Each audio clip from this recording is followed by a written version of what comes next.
సంవత్సరాల తరబడి ఎన్ని మందులు వాడినా మీ మోకాల నొప్పులు తగ్గట్లేదా? ప్రాణ పెయిన్ క్లినిక్ లో అత్యాధునిక చికిత్స. మన కాళ్ళ కింద తిరుగుతూ నానా ఇబ్బంది పడుతూ చికాకు పెట్టించే ఎలుకల్ని మనం చాలా లైట్ తీసుకుంటాం. కానీ వాటిని పట్టుకునే జాబ్స్ ఉన్నాయని మీకు తెలుసా?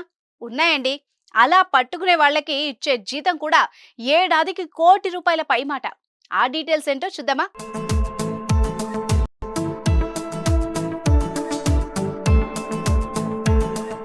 ఎలుకలు పెరిగిపోయాయి, ఏం చేయాలి?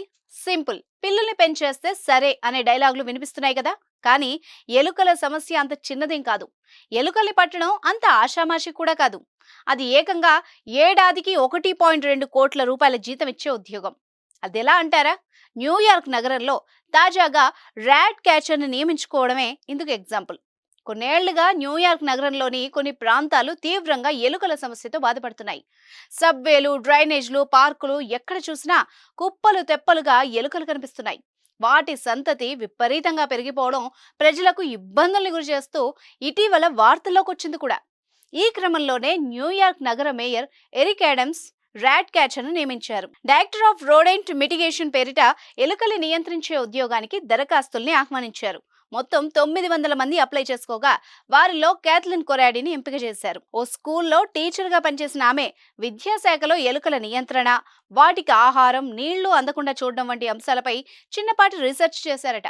అయితే ఆమెనే ఆ ఉద్యోగానికి ఎంపికైంది. ఇప్పుడు ఆమె చేయాల్సిన పని ఏంటంటే ఇళ్లలో మిగిలిపోయే ఆహారం, చెత్తను ఎలుకలకి దొరకకుండా డిస్పోజ్ చేయడం, వాటి సంతతి తగ్గిపోయేలా చర్యలు తీసుకోవడం, సబ్వేలలో ఎలుకల ఆవాసం ఏర్పాటు చేసుకోకుండా చేయడమేనట. మరో ఇంట్రెస్టింగ్ మ్యాటర్ ఏంటంటే ఎలుకల్ని విష పదార్థాలు పెట్టి చంపకూడదు. ఎందుకంటే అలా చేస్తే ఆ విష పదార్థాలను వాటిని తిని చనిపోయిన ఎలుకల్ని తిని ఇతర జంతువులు, పక్షులు చనిపోతాయట. అందుకే విషం పెట్టొద్దన్న రూల్ పెట్టారు. కాబట్టి ఎలుకల నియంత్రణే లక్ష్యం. సో ఏదైనా లోక శ్రేయస్సు కోసమే కదా.